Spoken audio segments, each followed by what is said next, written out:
Live, the news you count on. Gulf Coast News at 3 on NBC. Right now, you're taking a live look at the tropics as our meteorologists are tracking this area of interest in the Caribbean identified by the National Hurricane Center. Thank you so much for counting on Gulf Coast News. I'm Alex Howard. And I'm Kelly Burns. Meteorologist Caroline Castora is in the Gulf Coast Hurricane Tracking Center. Caroline, what are you watching right now? This is actually the same area that we've been hinting at over the last few days in the Caribbean, possibly heating up. And earlier this afternoon, the National Hurricane Center, they put that official outline there for it. Low development odds, only at about 20% over the next week. And that's because it's going to take some time for us to really see any evolution with this area to watch. Notice this X right here. That's associated with a tropical wave that's going to have to travel all the way across the Atlantic and make it into the Caribbean. And that's where we could see a little bit more organization, but later in the future. This is a long-term setup where we aren't going to see a lot evolve over the next few days. But since it's a little bit closer to home than some of the places that we've seen outlined to watch over the last few weeks, obviously it probably catches your attention. Also, there is plenty of fuel out there in the Caribbean for if a potential system were to make it that far.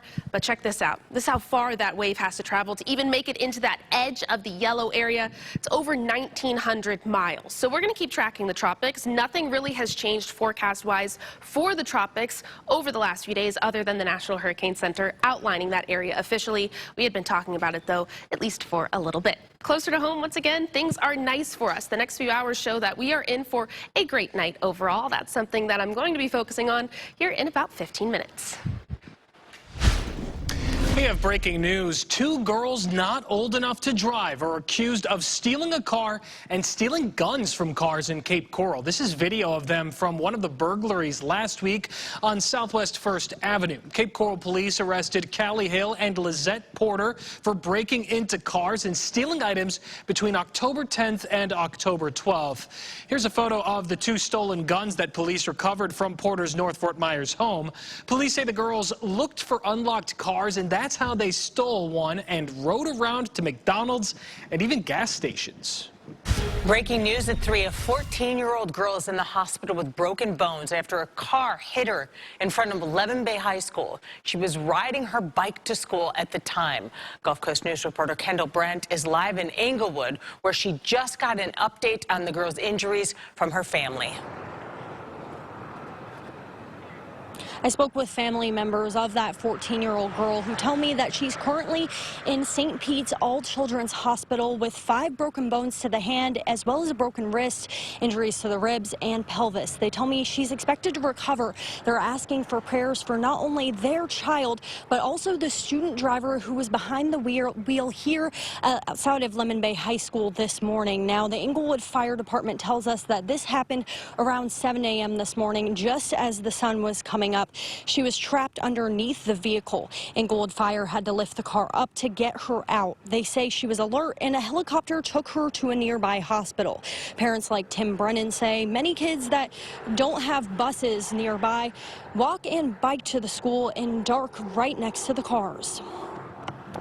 It certainly led to, I mean, I see young kids on scooters and bicycles riding, down Indiana, down 776 with cars flying by at 60, 70 miles per hour. I mean, that's not the speed limit, but that's, the way it's going around here lately.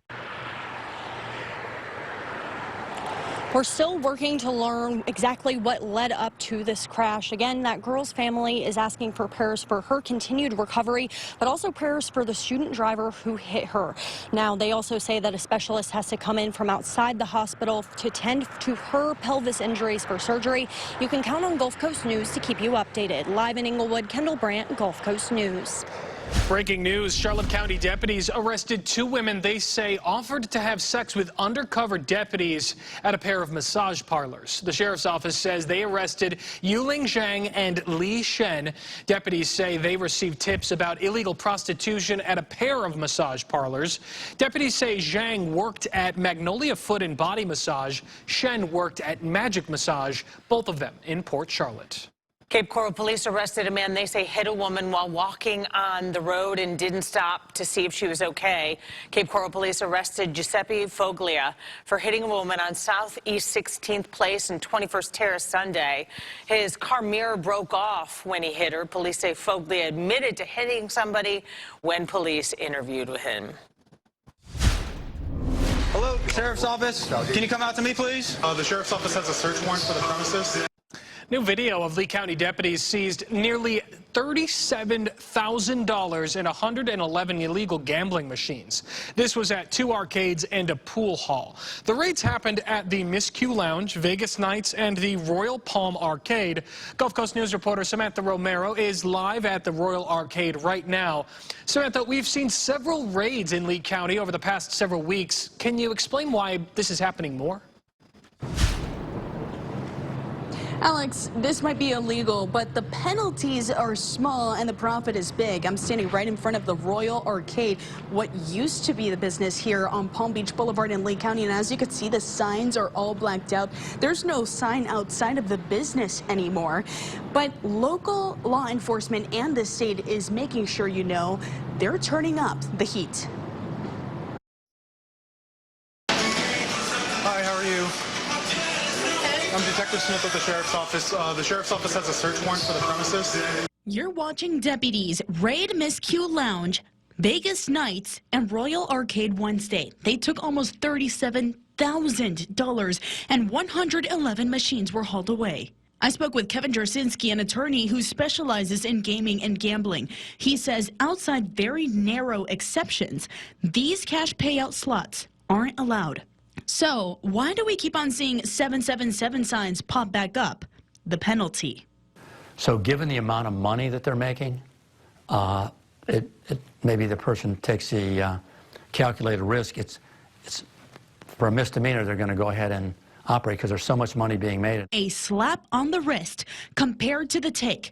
Bills to make the penalty a felony failed this year. Law enforcement, I think, is caught in a problem like you pointed out earlier, that you run out there and do this misdemeanor, and the next day they're operating down the street because nothing happens. So, I don't know. Talk to your legislator.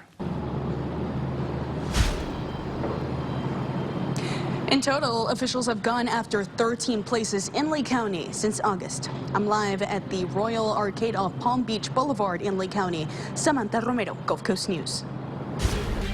Right now, local veterans will not be going to Washington, D.C. this weekend because the federal government is shut down. The Collier Lee honor flight scheduled for Saturday is postponed and will have to be rescheduled. Honor flights take World War II veterans to see the war memorial. From your Charlotte County News team, crews are starting construction right now on the new Port Charlotte Beach Park. A groundbreaking happened around 2:30 this afternoon. The previous beach park was hit hard by Hurricane Ian and took more damage from Hurricanes Helene and Milton. The new beach park will feature a new rec center and pool. One person we spoke with rather, says he can still see the damages in the park, both in real life and in his memories. The whole pier over here got all ripped up. There was a pool in this area, a community pool, and it got filled with the salt water and the building. Everything got ruined.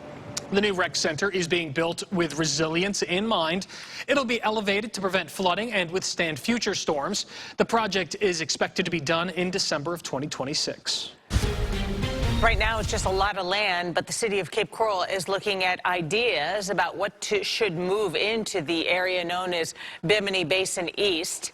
The city knocked down apartment buildings for this development at Cape Coral and Coronado Parkways. Gulf Coast News reporter Kennedy Mason is live in Cape Coral, where people want to say about what happens in their neighborhood. Many people I have talked to have raised concerns about what could go into this empty lot off of Cape Coral Parkway. The city is currently seeking proposals from developers for the Bimini Basin East project. The future of the Bimini Basin East project is in the hands of developers and the city right now. The city says their vision is a vibrant, walkable district. They're hoping to have buildings with street-level shopping and apartments up above. Also, outdoor restaurants and gathering areas. Several residents have expressed concerns, saying they feel like they should have more of a say. Also, many are worried because the city says Four Freedoms Park could potentially be relocated within the development area. They should go around and take a vote, so to speak, and, get the people's opinion on what they want here. Not make it something political or money makers or something like that. There's talk about them moving the park away from the water. I do not think that is a good idea. You need to have that park on the water, have that, connected to that urban core. I talked to a longtime developer today who says this process could take up to 5 years. You'll hear from him tonight at 6 o'clock. Developers have until the end of this month to submit their proposals. I'm live in Cape Coral. Kennedy Mason, Gulf Coast News. We have breaking new video. Senate Majority Leader Mitch McConnell fell again, this time as he was walking in the halls of the Capitol. Do you support ICE taking working people off the streets and kidnapping them? You can see an officer and a staff member help him back up. That fall happened as a reporter was asking him a question. McConnell has fallen several times in recent years. Back in December, he sprained his wrist. Tensions are rising between the U.S. and Venezuela. We'll explain the latest. That's ahead at 3:30. Watching your children grow up is essential to making sure they're successful. Next at 3, how one organization is making sure everyone has access to playful learning.